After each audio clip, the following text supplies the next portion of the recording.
ইরানকে আন্তর্জাতিকভাবে কোণঠাসা করতে এবার এক অদ্ভুত কৌশলের আশ্রয় নিয়েছে ইসরায়েল ও আমেরিকা জোট। ইরানের দাবি, তাদের শক্তিশালী শাহেদ 136 ড্রোনের অবিকল নকল তৈরি করা হয়েছে, যার নাম দেওয়া হয়েছে লুকাস। তুরস্ক, কুয়েত আর ইরাকের সাধারণ মানুষের ওপর এই নকল ড্রোন দিয়ে হামলা চালিয়ে দোষ চাপানো হচ্ছে তেহরানের ঘাড়ে। উদ্দেশ্য একটাই, মুসলিম দেশগুলোর সাথে ইরানের দূরত্ব বাড়ানো। কিন্তু প্রশ্ন হলো, প্রযুক্তির এই লড়াইয়ে কি সত্যি সত্য চাপা দেওয়া সম্ভব?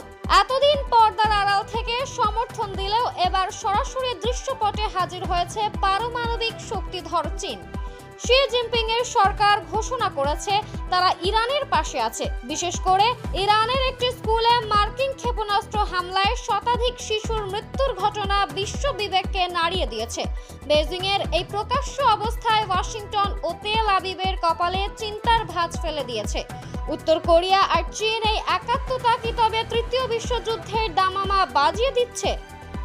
একটা সময় ছিল যখন কাতার, সৌদি আরব বা আরব আমিরাত চোখ বন্ধ করে আমেরিকাকে বিশ্বাস করত, কিন্তু বর্তমান পরিস্থিতিতে সেই মৈত্রীতে ফাটল ধরেছে। বিলিয়ন বিলিয়ন ডলারের প্রতিরক্ষা ব্যবস্থা থাকার পরও যখন আরবদের স্থাপনাগুলো সুরক্ষিত নয়, তখন তারা প্রশ্ন তুলছে, আমেরিকার এই নিরাপত্তা কি কেবলই কাগজে কলমে?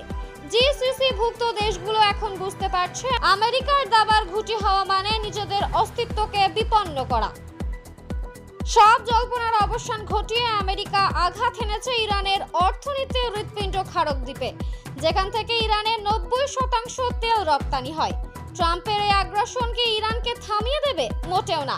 পাল্টা জবাবে ওমান ও বাহরাইনে তেল ট্যাঙ্কারে আঘাত এনে ইরান বুঝিয়ে দিয়েছে তারাও ছেড়ে দেওয়ার পাত্র নয়। বিশ্ববাজারে তেলের দাম এখন আকাশচুম্বী, আর মধ্যপ্রাচ্য দাঁড়িয়ে আছে এক ফুটন্ত আগ্নেয়গিরির মুখে। সবচেয়ে অবিশ্বাস্য ঘটনাটি ঘটেছে বাগদাদে, যেখানে মাত্র $20,000 একটি ইরানি ড্রোনের আঘাতে ধূলিসাৎ হয়ে গেছে আমেরিকার $20 লাখ অত্যাধুনিক সাব জিরাফ রাডার। পশ্চিমাদের দাবি, প্রতিরক্ষা ব্যবস্থা এখন সস্তা ড্রোনের কাছে অসহায়।